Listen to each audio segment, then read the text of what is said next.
Oh boy, you know what time it is. It's time we hunt some nickels. Stay tuned.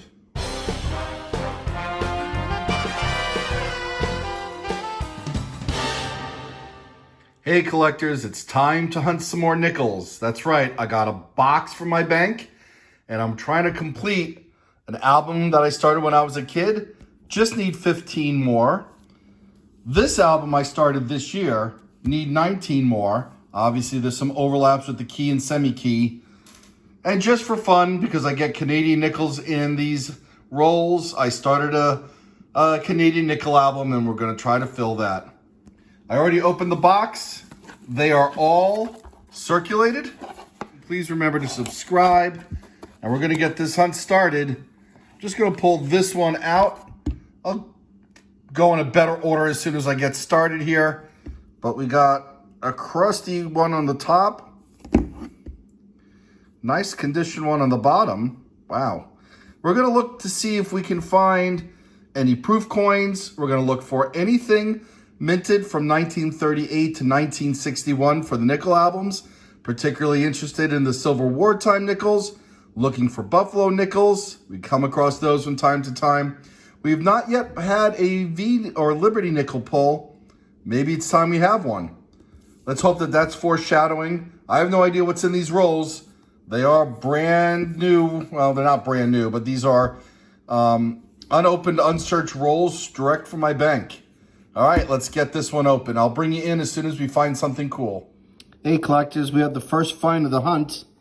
A bit beaten up in the rim. It doesn't look quite round. A little flattened out, but it's a 1946, and this one is out of Denver. I'm going to put this underneath the microscope to see if that's either a D over D or S over D variety. Let's take a look. Okay, well, using the magnifying glass and looking at the top of the D, there looks to be maybe something there. Let me zoom in even more. I'll bring you back in. Okay, well, here's a closer picture of it. And it looks like this could be a D over S.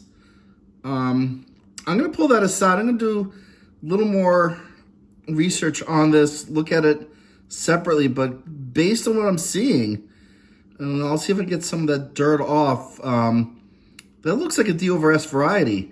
Pretty cool. All right, so we got our first find of the hunt, and it might be a variety find.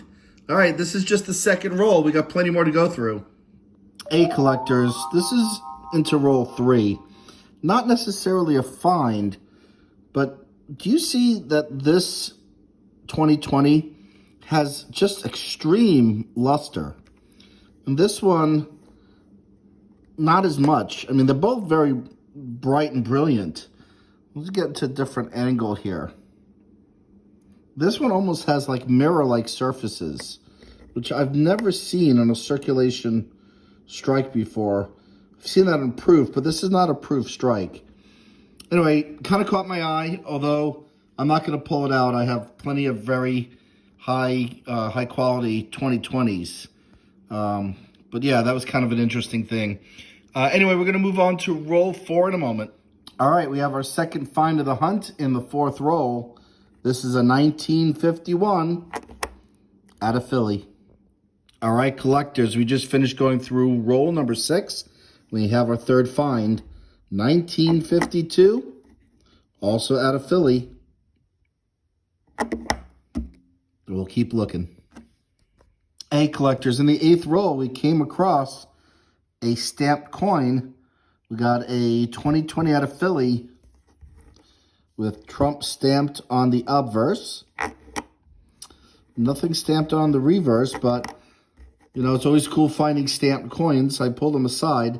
I found NRA coins, or at least coins stamped NRA. I found a penny that had looked like an interesting counterstamp of the Declaration of Independence. This is the first coin I'd come across that has a president's name stamped in it. All right, we're going to keep going. All right, we're into roll 9, and we found 2 more 1946 in the same roll. This one is out of Philly, and this one is as well. I don't see a mint mark there. All right, so we got 2 more finds, making 5 total, not including the stamped coin. And I think this is the 3rd from 1946. All right, lots more to keep going, guys. Thanks for watching. Please remember to subscribe and stay tuned. Hey, collectors, we just finished going through roll 10. 2 more finds. We got a 1941 out of Philly and this 1958 out of Denver. All right, so we're going to add that to the collection. All right, well, we got our first Canadian of the hunt, 1988. This is in our 13th roll. Roll 14 had another find. A dirty, but... Okay, here's Dice Bag. Alexa, stop. All right, roll 14 had another find. It's a bit dirty, but we can still see that it's a 1956 out of Philly. Hey, collectors, we just went through roll 19, and we have 3 finds. We had a bit of a dry spell before, but this roll yielded some good stuff. We got a 1941, and that one is out of San Francisco. And that might fill a space in an album. We'll see later on. We have a 1958 out of Denver, some damage on it. And then we have what I think is a 1953 out of Philly. But I want to put this underneath the microscope because I'm having a little bit of a hard time reading if that's really a 3 or a 5. So hang on a moment. Okay, and here we go. That is a 3, not a 5. Looks like there's some rim damage. Let me turn over, look at the reverse to see if there was a mint mark that got worn off. So hang on. Okay, no mint mark. So this was a 1953 out of Philly. All right, lots more finds, lots more to go. And we had another find lurking in roll 20. We got a 1959 out of Denver. I'm going to put it underneath the scope to see if there's any mint mark over mint mark. Hang on. And here we are. And quite possibly we have a D over D. I don't know if you could see the dominant D, and behind it is what looks like another D. And even within the circular area of the D, the hollow area, that looks like there's another line there. So we may have found another variety, D over D. I'll pull that aside.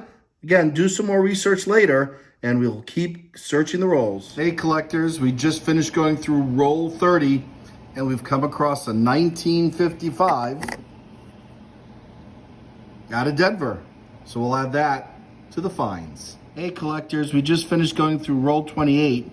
We have a fairly attractive 1959. It's a nice shape, still has some luster, and this one's out of Philly. So we're going to add that to the rest of the finds from this hunt so far. And we're going to keep searching. Still looking for Civil War time nickels, still looking for key dates and semi-key dates, some proof coins. You never know what you're going to find. Just finished going through roll 34, and we have another find from 1941.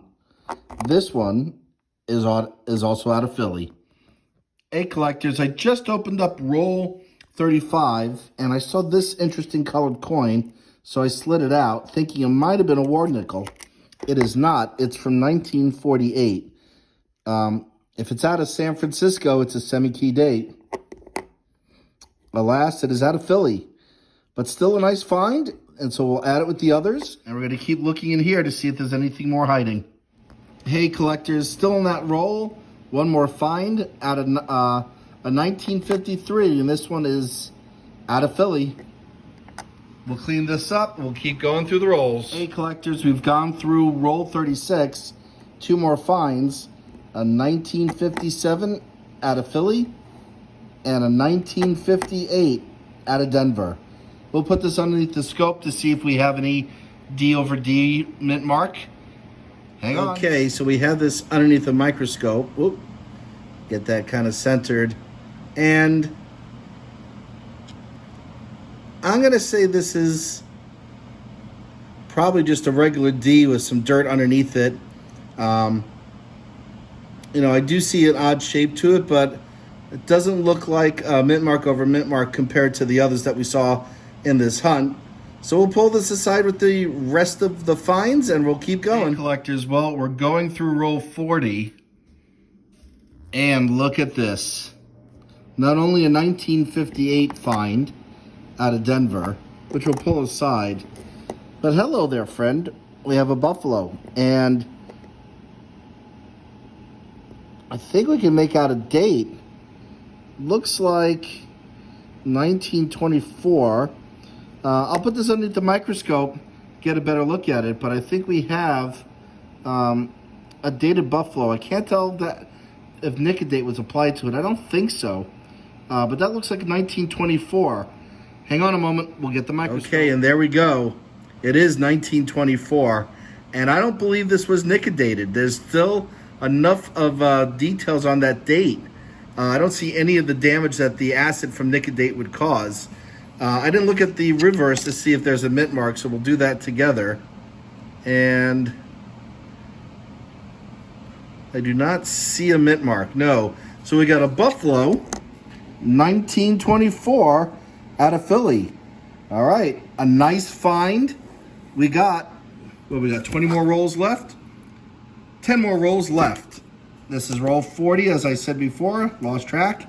We'll get this one cleaned back up and we'll keep going. Hey, collectors, we got a few more finds in roll 46.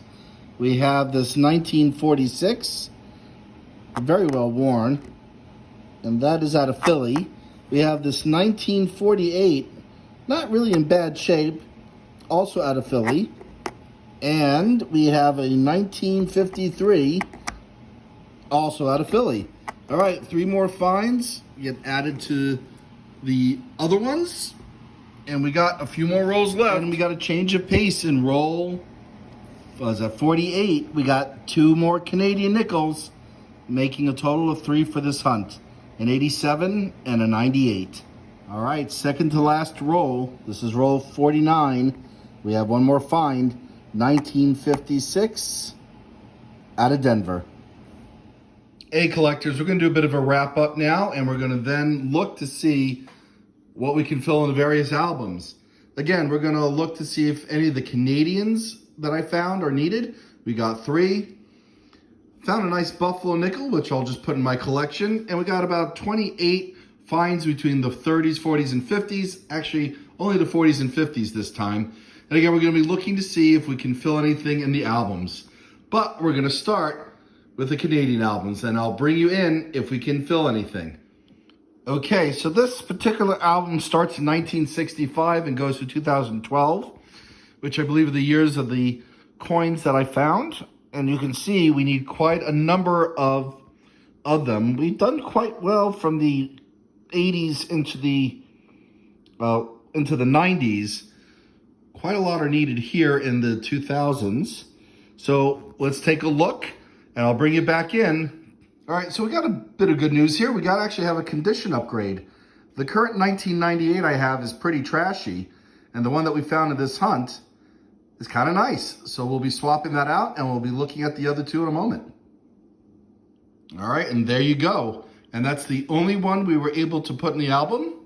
And now we're going to move on to the Jefferson Nickel album that I started as a child. Well, collectors, we're not able to fill any of the gaps that I have. As I mentioned in the beginning of the hunt, I mostly need some of the more key and semi-key or low mintage ones. But we did have a condition upgrade. This 1953 is in better condition than this one, so we're going to swap that out. And then we're going to take a look at the album that I started in this year, in 2020, to see if there's anything that we can replace or any gaps that we can fill. Well, collectors, we were not able to fill any gaps. We did have a few condition upgrades. 1959 is in better condition than the one I have in the albums. Same thing with the 1955D. This is in better condition than the one in the album. And even though this is dirty, the details in this are quite significantly better than the current 1948 that I have. So we'll do 3 upgrades, and then that wraps up the hunt. Guys, as always, I really appreciate you watching. Please remember to subscribe. I'll get these in the album once we finish this, happy collecting.